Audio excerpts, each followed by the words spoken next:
Boa tarde a todos. Estamos recebendo aqui hoje o pastor Marcelo Bigardi, seja bem-vindo. Ele é pastor, autor de vários livros e palestrante na área de desenvolvimento pessoal.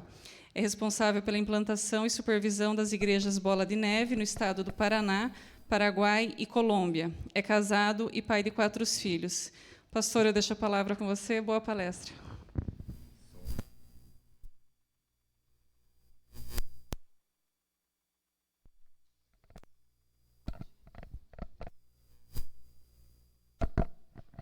Teste. Boa tarde a todos. Prazer estar aqui. Obrigado por aguardar. Eu peguei um pouquinho de trânsito na estrada. Eu queria trazer uma palestra nesse momento tão delicado que nós estamos saindo agora de um momento bem delicado, mas nós passamos por um momento bem difícil. E essa palestra tem me ajudado a chegar bem. Então eu queria falar um pouquinho com vocês hoje sobre equilíbrio, como chegar bem no final, como ultrapassar esses momentos delicados que nós passamos durante o ano de 2020 e esse ano também. Então, durante março de 2020, aconteceu algo inusitado. Nós fomos bombardeados por más notícias e muita má notícia vindo de tudo quanto é meio de comunicação. Qual é a parte interessante? Que a má notícia, ela nunca vai parar, porque ela mexe com a nossa dor, gera comoção e ela traz audiência para os meios de comunicação, eleva os lucros. Então a questão nunca é como a quantidade de má notícia que a gente vai ter, mas o quanto que nós vamos permitir que essas más notícias entrem na nossa mente e no nosso coração. E esse foi um tempo bem delicado. Ela gera o pensamento, as notícias ruins geram um pensamento negativo. Quantas pessoas durante o ano passado e esse ano bombardeados e tendo pensamentos horríveis, vendo só o lado ruim das coisas. Passamos dias difíceis, sim ou não? Sim. Mas também teve o lado bom, também teve as ideias criativas, as coisas boas que aconteceram, também teve. Mas a notícia ruim, ela gera um pensamento negativo, ela gera também um sentimento horrível, porque ninguém sente algo sem pensar antes, e leva a más ações terríveis. Isso me fez pensar sobre esse assunto. Foi quando eu comecei a pensar um pouquinho sobre o equilíbrio. E o que isso tem a ver com a gente? Eu não quero me alongar muito, mas eu quero bater nesses pontos, porque eu trouxe, na realidade, um presente para vocês. Eu vim lá de Curitiba para trazer um presente, e eu quero falar sobre ele. Bom, vamos lá. Como manter o equilíbrio diante de tantas notícias ruins? Como manter o equilíbrio na área profissional, na área pessoal, em todas as áreas? A gente precisa entender o seguinte: nós precisamos entender que uma das formas de não perder o equilíbrio é nos mantendo concentrados. E a figura que vem, de um equilibrista tem muito a ver com isso. E tudo aqui na nossa vida vai começar pelo nosso cérebro. Quero falar um pouquinho sobre esse assunto. Quando os meus pensamentos não estão em ordem, toda a minha vida corre perigo. Quando eu não consigo controlar um mau pensamento, minha família corre perigo, minha saúde corre perigo. E, na realidade, hoje eu tenho 47 anos, e eu lembro que quando eu fiz 35 anos, eu falei assim, cara, eu preciso cuidar da minha saúde, porque na minha função, pastor, quanto mais velho, melhor. É igual panela velha, né? Quanto mais velho, melhor. Então, eu preciso cuidar da minha saúde hoje. E quando eu falo de saúde, eu falo de todas as áreas. Eu não posso ser um ótimo pastor e um péssimo pai. E eu não posso ser um ótimo pai e um péssimo marido. Eu tenho que ter o equilíbrio. E tudo começa aqui. E aí entra algo interessante. Porque nós somos compostos de corpo, somos compostos de alma e de espírito. Crendo ou não, essa é a nossa realidade. Então, quando eu cuido muito do corpo e deixo a alma de lado, é como se eu estivesse equilibrando os pratos da minha vida e deixasse com que um caísse. Mas o que é mais importante? Corpo, alma e espírito. O que vocês acham? Não existe o mais importante. Concorda comigo? Eu tenho que cuidar das 3 coisas. E aqui eu quero contar uma historinha bem interessante, porque eu fiquei sabendo de um fazendeiro que ele tinha uma vaquinha que dava um leite muito bom e ele tinha fila para comprar o leite daquela vaquinha. Chegava 4 horas da tarde, ainda tinha gente na fazenda, ele ia, fechava o portão e dizia assim, pessoal, até amanhã. E um dia um cara da cidade grande chegou para ele e falou assim, Ô, você não gosta de dinheiro? Como é que você fecha a porteira às 4 da tarde, sendo que ainda tem leite? Sendo que a sua vaca ainda produz?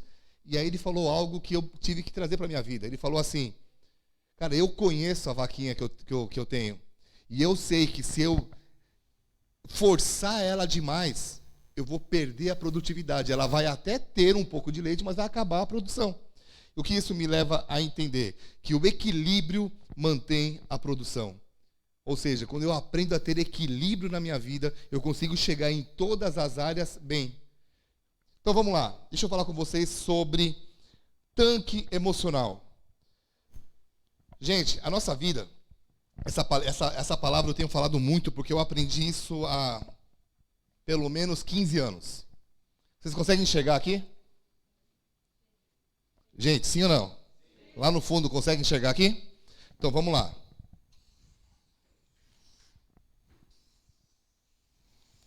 O que eu preciso entender em relação a equilíbrio?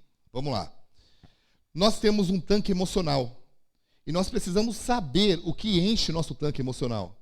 Então vamos lá. O que você faz que você gosta? O que enche o teu nível de serotonina? O que deixa o seu organismo bem, funcionando? O que te dá prazer na vida? Vamos lá. Vou falar o meu exemplo para vocês entenderem, tá? Eu gosto muito de andar de moto. Eu gosto de ler. Eu gosto de viajar com a minha esposa. Tem coisas que eu gosto de fazer. Eu gosto de esporte. Isso aqui é importante você entender. O que enche, você ter essa lista sua. O que você gosta de fazer? Agora, vamos lá. O que você não gosta de fazer? O que você é obrigado a fazer, mas você não gosta? Então, por exemplo, quando eu falo demais, quando eu dou um conselho e as pessoas não ouvem e acabam dando com a cara no muro, quando eu lido com pessoas teimosas, algumas dificuldades na minha vida, eu tenho coisas que eu não gosto de fazer. Vamos lá, aonde entra a falta de equilíbrio? Vocês estão me ouvindo bem? Vamos lá. A falta de equilíbrio acontece quando eu começo a ter muita saída, a pandemia fez isso. Eu preciso trabalhar mais, eu preciso fazer mais coisas aqui. E eu acabo dizendo, eu não tenho tempo para fazer aquilo que eu gosto. O que acontece? O seu nível de serotonina vai diminuindo.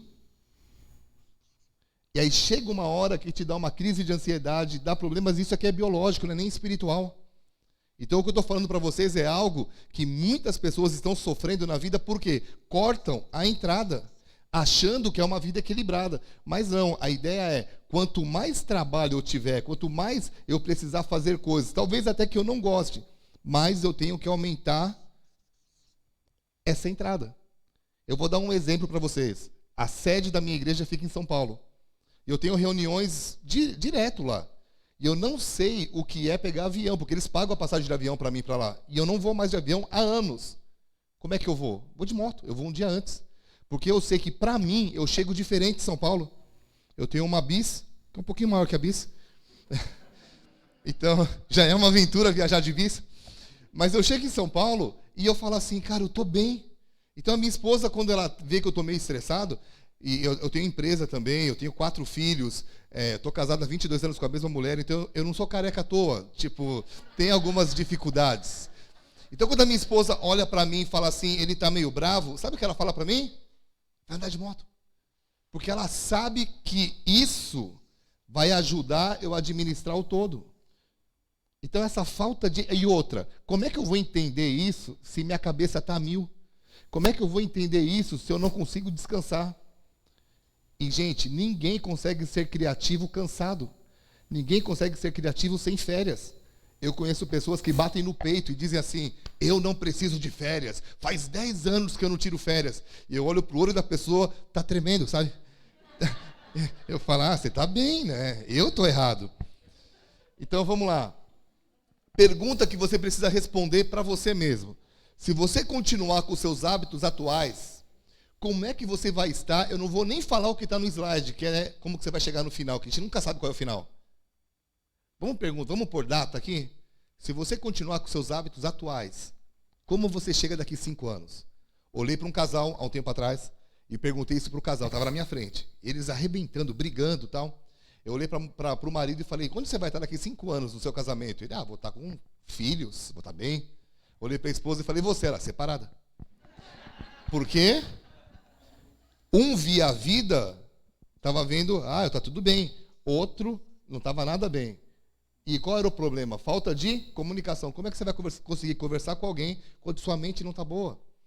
Então, gente, quando os seus pensamentos não estão em ordem, acontece um problema de identidade. Você acaba se perdendo, você não entende mais quem você é. E eu quero falar sobre isso aqui. Tem ali um slide, mas eu quero fazer um desenho aqui. É o mesmo, mas só para eu poder apontar para cá.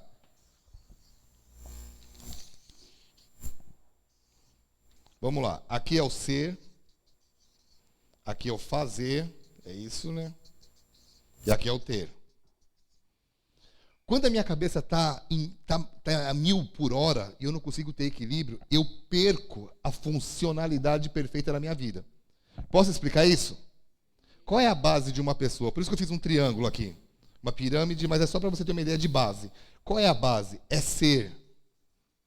Quando você sabe quem você é, você consegue ter equilíbrio. Quando você não sabe quem você é, presta atenção que interessante. O que a pessoa vai querer fazer? O que ela vai querer? Fazer para se sentir. Se eu fizer aquele curso, eu vou me sentir bem. Se eu fizer aquele trabalho, e ele começa a colocar a vida dele no fazer, sendo que a vida não está baseada no que você faz, está baseada em quem você é. E tá entendendo o que eu estou falando? Estou entendendo? Agora, quando você não entende quem você é, ou você vai querer fazer, ou você vai querer ter. Qual é a ideia aqui? Se eu tiver aquele carro, aí eu vou me sentir bem. Se eu tiver aquele diploma, uau. Se eu tiver aquela namorada, se eu tiver aquele emprego. Mas não, está errado também. A questão é, quando eu tenho a minha vida controlada, eu sei quem eu sou, presta atenção nisso. Eu faço, mas eu não faço para ser, eu faço porque eu sou. O que eu sou me faz, por exemplo, hoje. Hoje nós estamos começando um seminário que está vindo gente do Brasil inteiro, lá para Curitiba, para um evento de liderança que nós estamos fazendo. Não era para eu estar aqui. Mas como eu sei quem eu sou, eu olhei o horário e falei, tranquilo, eu até faço. Mas eu não preciso provar nada para ninguém. Eu estou aqui só para compartilhar um pouco de quem eu sou. Ok? Então, eu até tenho, mas eu tenho o quê? Para sustentar quem eu sou. E tudo isso você não consegue carregar na vida se você estiver na pressão. E a pergunta que fica aqui é, quem eu sou? E isso eu queria falar para vocês em poucos minutos ou segundos. Quando eu tenho um telefone, eu tenho um iPhone. E eu nunca li o manual dele. Por quê? Porque eu preciso dele para poucas coisas. WhatsApp, Instagram e de vez em quando ligar. Eu descobri que ele liga, eu falei, então eu vou ligar através dele. Mas eu não preciso de muita coisa. Mas eu conheço pessoas que fazem tanta coisa com o telefone igual o meu, que eu falo, cara, da onde você tirou isso? E sabe o que a pessoa me fala? Eu só li o manual, porque o cara que fez sabe detalhes que ele te revelou, mas ele revelou aonde? No manual. Então, quando a gente está com problema de identidade, vale a pena fazer o quê? Perguntar para aquele que nos criou quem nós somos. E isso mudou a minha história. Quando eu realmente... O que eu entendi? E é a última coisa que eu falo aqui, porque aí eu quero dar um presente para vocês. O que eu entendi?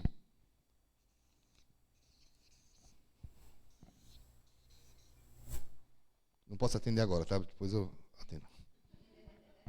Gente, olha para mim a última slide. Slide não, esse não tem slide. O último desenho.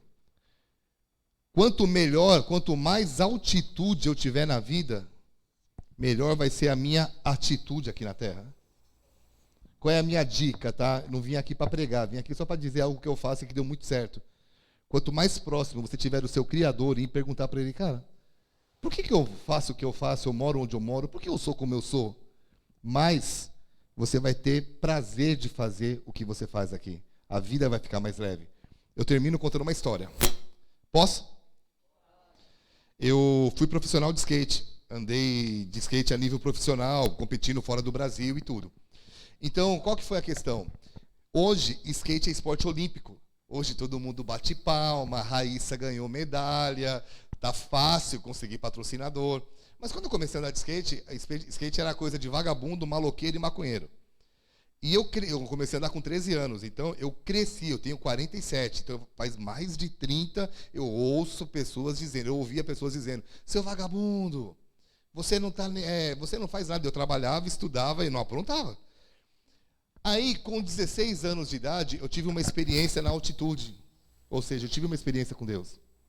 E essa experiência com Deus me fez começar a praticar o esporte para ajudar pessoas. Eu comecei a praticar, eu fazia apresentações, eu fechava uma rua de uma cidade e vinha bastante jovem, porque eu sabia fazer, eu sabia andar de skate bem, e as pessoas olhavam e eu contava um pouquinho da minha história. Nessa, uma menina falou assim, eu acredito no que você está falando. E ela acabou tendo uma experiência na altitude também com Deus, e eu falei assim, bom, já que ela tem uma experiência na altitude, eu queria que ela tivesse uma experiência na atitude e casei com ela. É real isso, tá?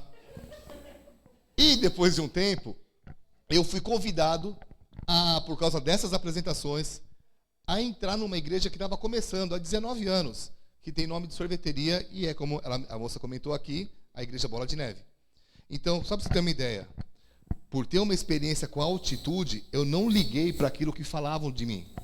Aquilo que diziam que era coisa de maloqueiro, maconheiro e vagabundo, foi o que a altitude, foi o que Deus fez para me dar vida com Ele, família e um destino na terra. Então, o que muita gente xingou na altitude, eu não levava como xingo, era um incentivo. Mas eu estava bem. Mesmo as pessoas xingando, minha mente estava bem, porque estava conectada aqui. Ok? Então, eu espero que essa pequena palestra tenha te ajudado um pouco. E eu escrevi um livro, eu sou um autor de livros também, ela comentou, estou lançando hoje meu 26º livro. E esse, eu quero dar um presente para vocês, que é o 25º livro, que é o Mente Blindada. Então, o André e o Círio vão estar distribuindo nesse momento. E eu quero agradecer muito a liberdade que eu tive. E eu espero que esse livro possa te abençoar demais. Ok? Muito obrigado.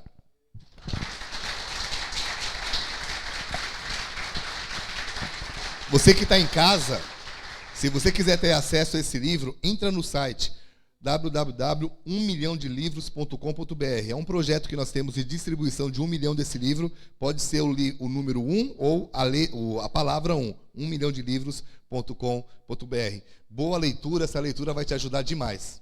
Gente, obrigado. Para quem que eu passo?